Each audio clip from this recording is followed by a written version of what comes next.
네, 윤석열 전 대통령 부부가 두 번째 옥중 명절을 맞이하고 있습니다. 설 연휴가 끝난 후에 예정된 윤 전 대통령의 1심 선고에서 지기현 재판부가 어떤 결정을 내릴지 초미의 관심사인데요. 장윤미 더불어민주당 대변인, 이재는 국민의 미디어 대변인과 함께 짚어보겠습니다. 두 분 어서 오십시오. 네, 안녕하세요. 네, 안녕하세요. 네, 이제 설 연휴 끝나고 19일에는 이제 윤 전 대통령 1심 선고가 열립니다. 어떤 판단이 나올지 관심사인데, 일단은 민주당 입장에서는 내란의 정점이니까 엄벌에 처해야 한다 이런 입장인 것 같더라고요. 너무나 당연하고 이건 당위적으로 엄단해야 되는 판단이 나와야만 하는 겁니다. 기본적으로 국헌문란 목적의 폭동이 내란죄의 요건입니다. 그런데 국헌문란 목적이란 게 뭐겠습니까? 대한민국의 헌정 질서를 완전히 뒤흔들어 놓는다는 겁니다. 더더군다나 그 주체가 누굽니까? 아래로부터의 쿠데타가 아니었습니다. 그 이진관 재판부에서도 한덕수 전 총리의 재판에서 인정했듯이 친위 쿠데타였어요. 위로부터의 쿠데타. 이 위로부터의 쿠데타라는 게 왜 비난 가능성이 높겠습니까? 주권자가 최고의 권력으로 선출했는데 본인들의 권력을 더 연장하기 위한 의도에서 이런 내란을 벌인 겁니다. 거기서 끝났습니까? 아니요. 실탄을 장전한 총을 들고 국회로 군을 투입을 시켰습니다. 아무리 이 계엄이 적법했다고 하더라도 군의 통할 아래 들어가지 않는 유일한 헌법기관이 입법부입니다. 국회예요. 해제 의결을 할 수 있는 유일한 기관이니까요. 거기에 대해서 그러면 잘못이라도 시인하고 있습니까? 아니요. 이거는 계몽령이었다, 임시적이었다, 어떻게 보면 경고성 계엄이었다라고 말도 되지 않는 변명, 해명으로 일관하고 있습니다. 이건 국민들, 대한민국 앞에 보여지는 하나의 정확한 선례가 될 겁니다. 이런 부분을 엄단하지 않으면 대한민국은 단 한 발짝도 앞으로 나아갈 수 없을 겁니다. 네, 엄단해야 된다 이런 이야기였는데 얼마 전에 한덕수 전 총리 그리고 이상민 전 장관도 1심이 있었잖아요. 각각 징역 23년 그리고 7년을 선고받았는데 어떻게 보면 계엄에 대한 위법 판단이 내려진 거였잖아요. 이번에 그렇죠. 윤 전 대통령은 어떨까요? 계엄에 대한 위법보다도 내란에 대해서 인정하는 듯한 취지의 선고가 나왔거든요. 윤석열 전 대통령 같은 경우에는 계엄을 저지른 것에 대한 그 심판을 탄핵 심판을 통해서 받았습니다. 그 네. 당시에 30번에 달한 민주당의 탄핵, 행안부 장관, 법무부 장관, 검찰총장을 포함해서 장관들이 다 탄핵당하면서 이제 국정 마비가 일어난 것에 대한 어떤 타개하는 의지, 타개하고자 하는 그런 의지가 계엄을 하게 된 경위가 됐다라고 헌법재판소에서 판결문을 통해서 인용 취지로 얘기한 바가 있습니다. 그런데 네.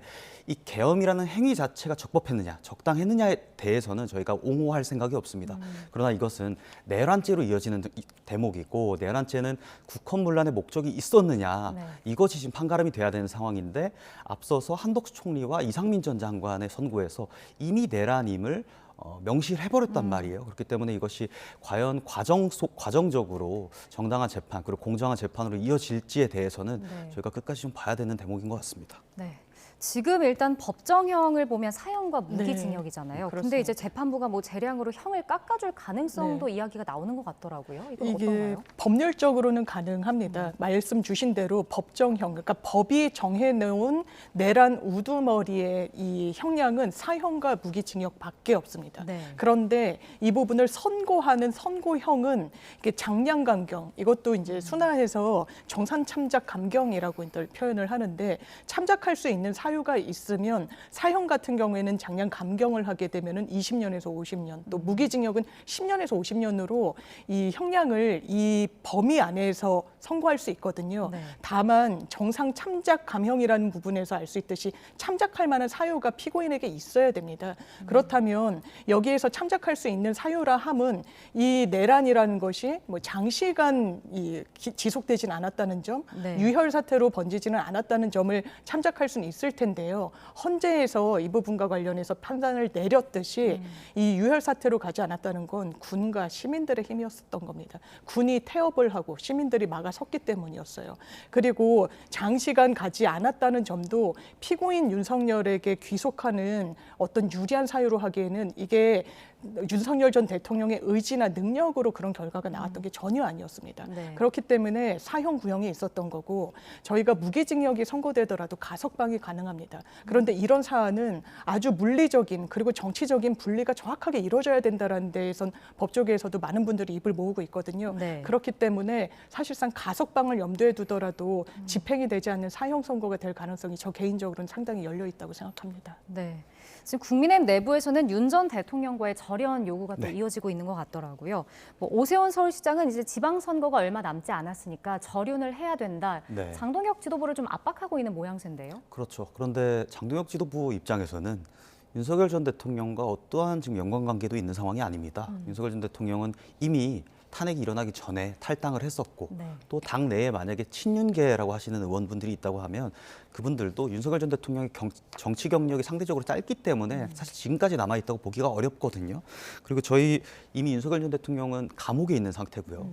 그래서 저희 지도부에 있는 김민수 최고위원이라든지 아니면 박성원 수석 대변인 같은 경우에도 우리가 내란 자체를 옹호해서는 안 된다. 네. 내란을 그대로 끌고 가면서 정당성을 부여해서는 안 된다라는 입장을 최근에도 여러 차례 내고 있는 바 있습니다. 그렇기 때문에 지금 단계에서 뭔가 윤석열 전 대통령과의 절연을 얘기한다는 것 자체가 국민의힘 입장에서는 이해가 되지 않는 부분이라고 볼 수 있겠습니다. 네.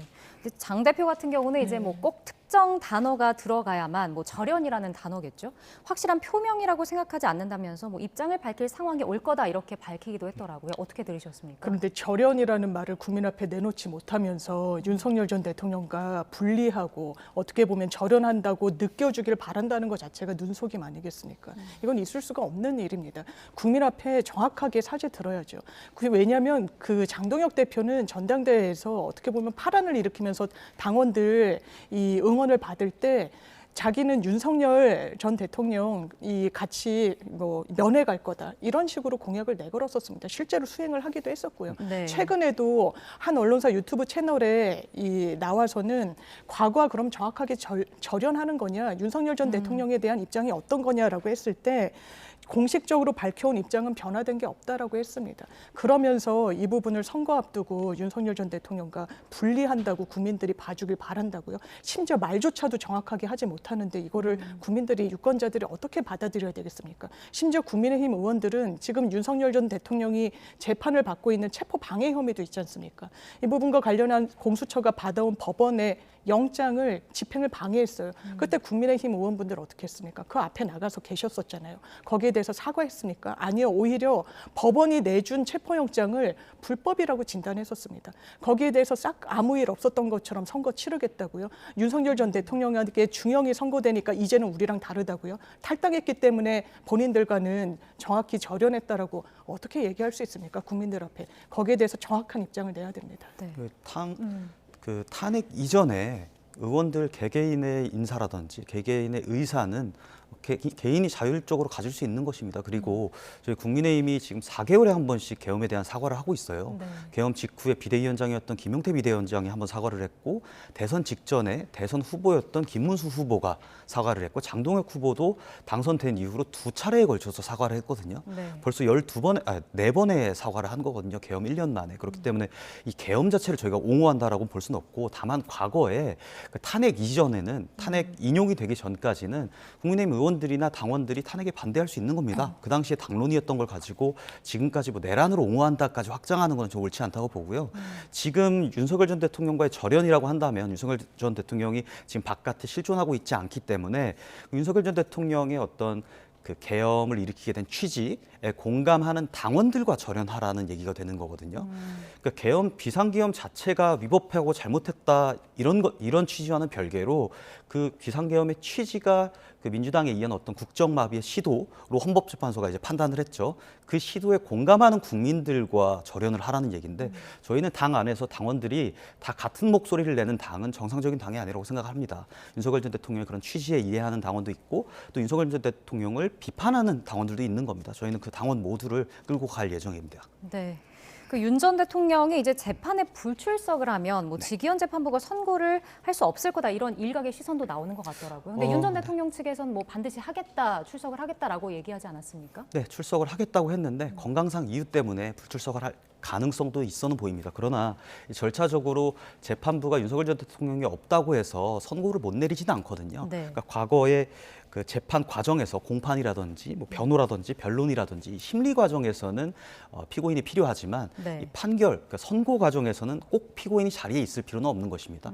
그러니까 이 재판의 핵심인 선고의 핵심인 그 판결문 낭독 같은 경우에 판사가 판결문을 낭독하면서 즉시 효력이 발생하는 거거든요. 그러니까 그 자리에 피고인이 있다 없다는 사실 크게 관계가 없기 때문에 네. 재판부가 재량껏 아마 운영할 것으로 보이고 아마도 이런 주요 사건에 대해서는 뭐 재량을 갖고 있다 하더라도 크게 이렇게 재판을 미루거나 하는 모습을 안 보이고 있거든요. 재판부가. 그렇기 때문에 이번에 선고가 될 것으로 저희는 판단하고 있습니다. 네.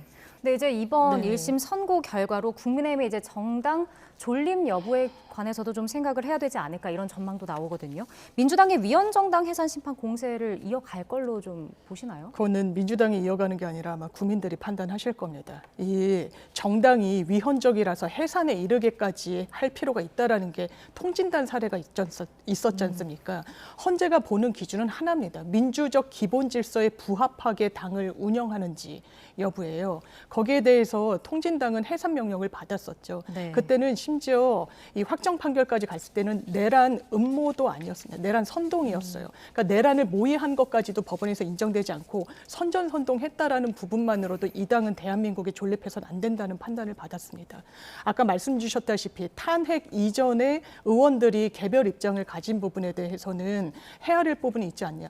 정치는요. 법원의 판단 나오기 전에 판단을 유보하는 집단이 돼서는 안 되는 겁니다. 기본적으로 본인들이 국민 눈높이에서 정확한 역사적 인식과 그 상황 인식을 국민들께 보여드렸어야 되는 거예요. 그런데 그때 윤석열 전 대통령을 엄호하고 옹호하고 총을 들고 국회에 들어가고 유리창을 깬 건 국민의힘 의원들도 보신 광경이었잖아요. 그런데 옹호를 한다? 이건 국민들 눈높이에 맞지 않는 걸 떠나서 국민들이 용납할 수 없는 겁니다. 이게 민주적 기본 질서에 부합합니까? 이런 정당이 아직까지도 절연인지 아닌지 모호하게 입장을 하면서 당원들의 기류가 바뀌었으니까 우린 같이 갈 수밖에 없다라고 한다면 이건 민주적 기본 질서에 부합하지 않는다고 저 개인적으로는 생각합니다. 네. 정당 해산이 되려면요, 그 정당과 비상계엄 간의 연관관계가 있는 것을 입증이 돼야 됩니다. 그런데 이번에 지금 한덕수 총리 같은 경우에도 국무총리로서 임했던 것이고 국무회의를 주재했다는 것으로 지금 판결을 받은 것이고 이상민 전 장관 같은 경우에도 뭐 7년을 받았지만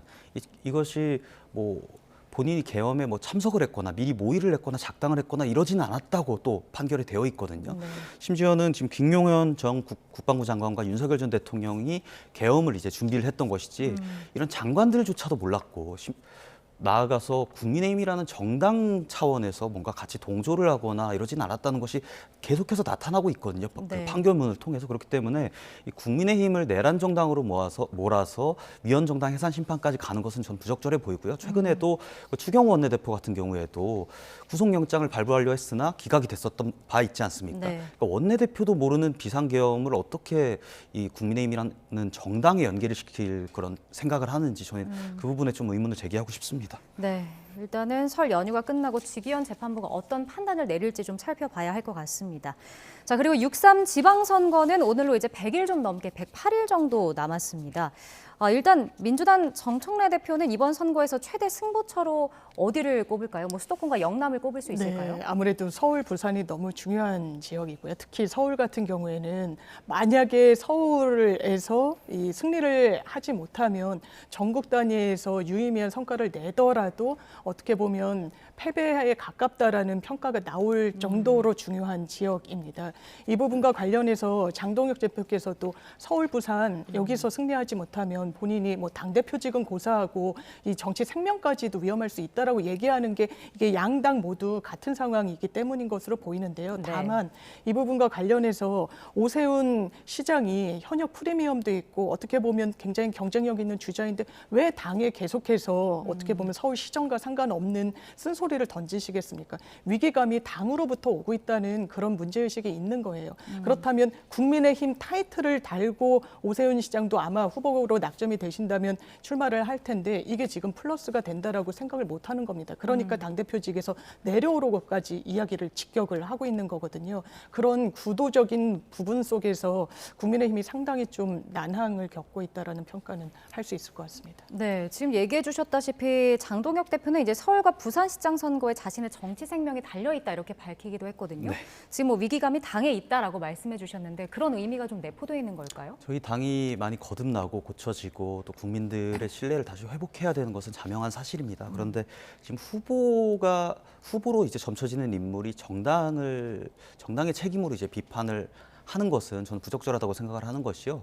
정당 지지율보다 후보 지지율이 더 낮게 나오는 여론조사가 더 많습니다. 그렇기 네. 때문에 정당 때문에 후보의 지지율이 떨어진다는 논리는 성립하기가 어렵다라고 저희는 보고 그리고 항상 이제 저희가 벌써 2번이나 대통령 탄핵을 겪었습니다. 탄핵 직후에 치러지는 지방선거에는 굉장히 어려운 게 사실입니다.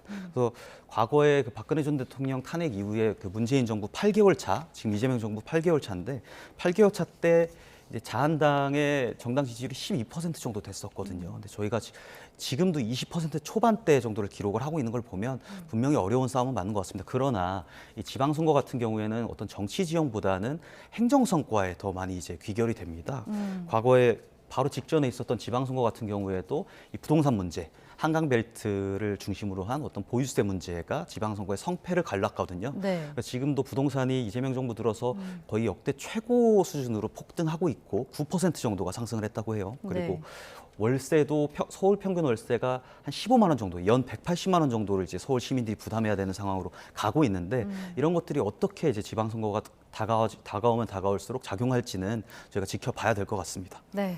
서울시장 여론조사도 좀 살펴보겠습니다. 여권에서는 정원호 성동구청장이 28%, 야권에서는 이제 오세훈 시장이 23%로 나타났습니다.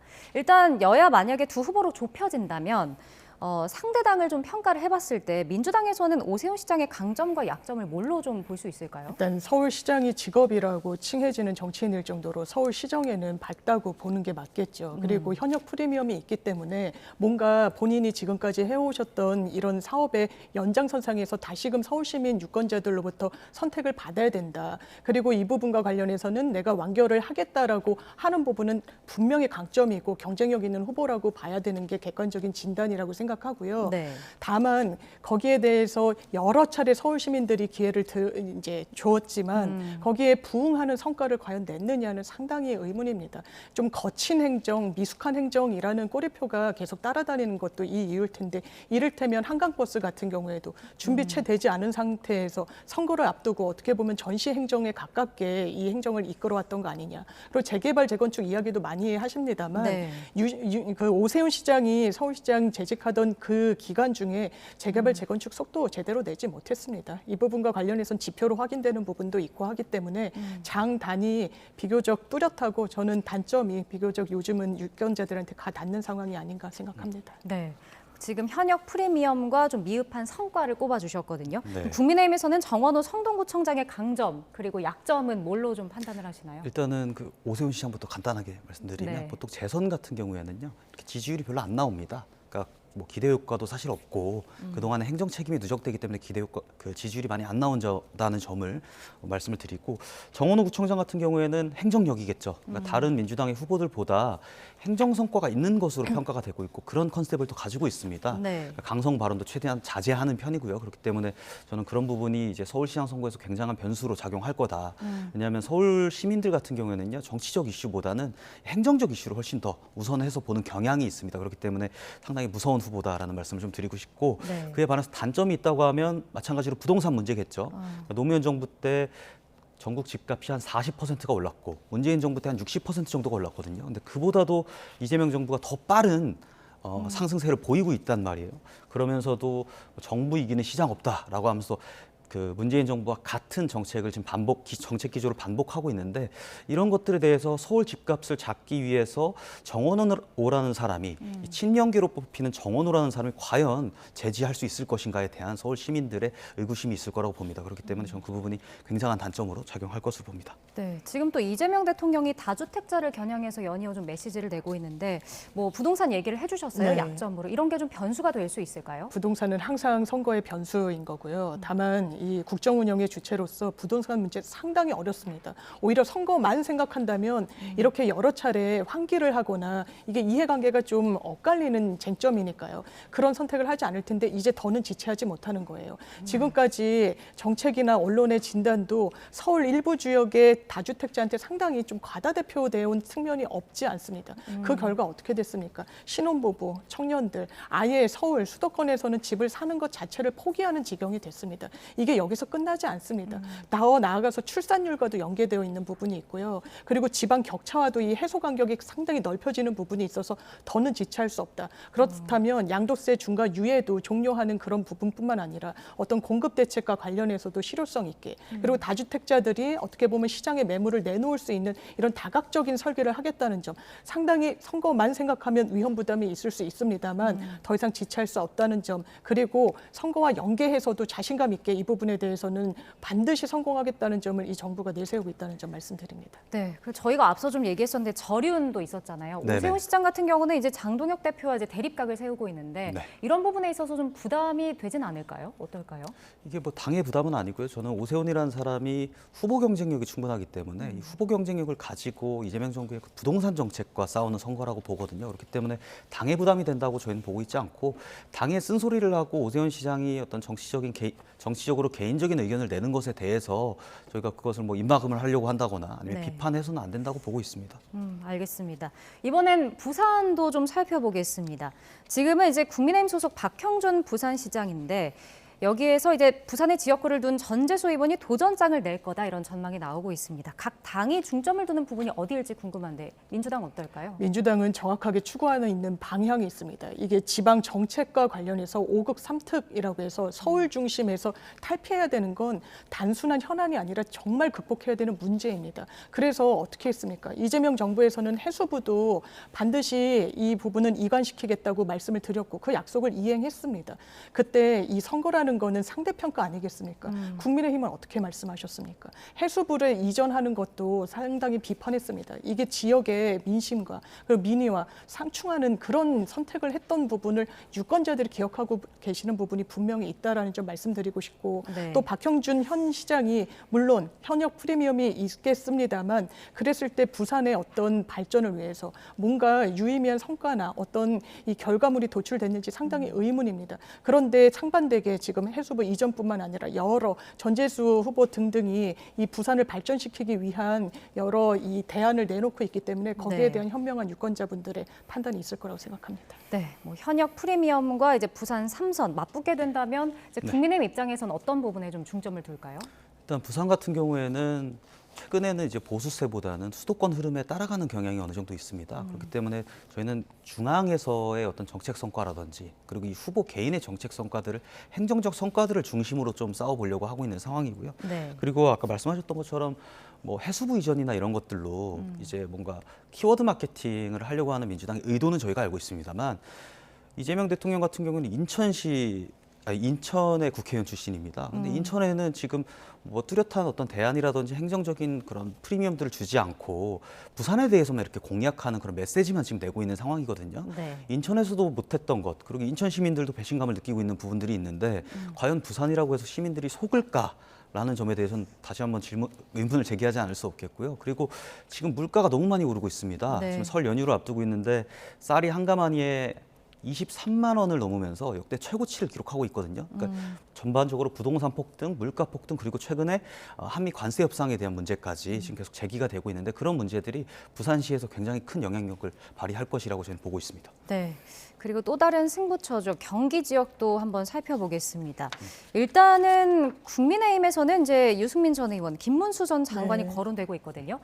일단 두 사람을 언급을 해본다면 누가 더 피하고 싶은 존재일까요? 민주당 입장에서는 뭐 명백하게 유승민 후보인 겁니다. 사실 김문수 뭐 전 장관이기도 하셨고 직전에 대선 주자이기도 하셨는데 네. 정치적 스탠스라는 건 국민, 특히나 이런 선거에서 타겟팅을 정확히 해야 되는 중도층 민심과는 상당히 괴리가 있는 정치인으로 이미 분류가 된 것 같고요. 네. 그렇지만 유승민 전 대표 같은 경우에는 상당히 합리 보수를 좀 내세우고 상징적인 인물로 평가받는 부분이 분명히 있고, 어떻게 보면 행정 능력에 대해서도 유권자들이 높이 평가하실 만한 부분이 있는데, 다만 아마 이 국민의힘 내부에서 이 경선을 통과할 수 있을 것인가, 본인도 이제 안 나오겠다고 뭐 이야기는 했습니다만, 네. 그리고 국민의힘에서 적절한 공천을 줄 수 있는 인물로 최근에 이 당원들이 평가할 수 있을 것인가? 그러니까 당내 문턱을 못 넘어서 아마 본선행은 상당히 제한이 가해질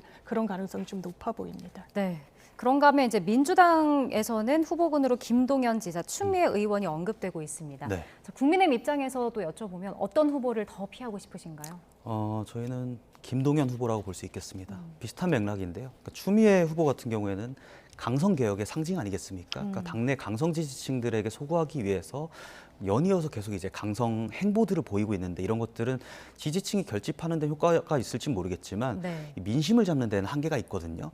근데 지금 김동연 후보 같은 경우에는 후보라고 한다면 후보가 된다면 관료 출신의 이제 경제부총리 출신으로서 이런 정치적인 얘기만 하는 사람이 아니라 행정적으로 본인이 성과를 내겠다는 메시지를 계속 내고 있습니다. 그렇기 네. 때문에 저희는 이런 확장형 후보가 더 무섭다. 결집형 후보보다는 이런 생각을 가지고 있고요. 그리고 선거 같은 경우에는 결국에 뭐 40%, 30% 강성 지지층 보고 하는 것이 아니라 15%의 스윙 보터들이 가장 중요하지 않겠습니까? 그 스윙 보터들을 김동연 후보가 훨씬 더 많이 이제 소구력이 있을 것 같다. 저희는 이렇게 보고 있습니다. 네, 알겠습니다. 자, 오늘 두 분 말씀은 여기까지 듣겠습니다. 장윤미 더불어민주당 대변인, 이재능 국민의 미디어 대변인과 함께했습니다. 오늘 말씀 고맙습니다. 감사합니다.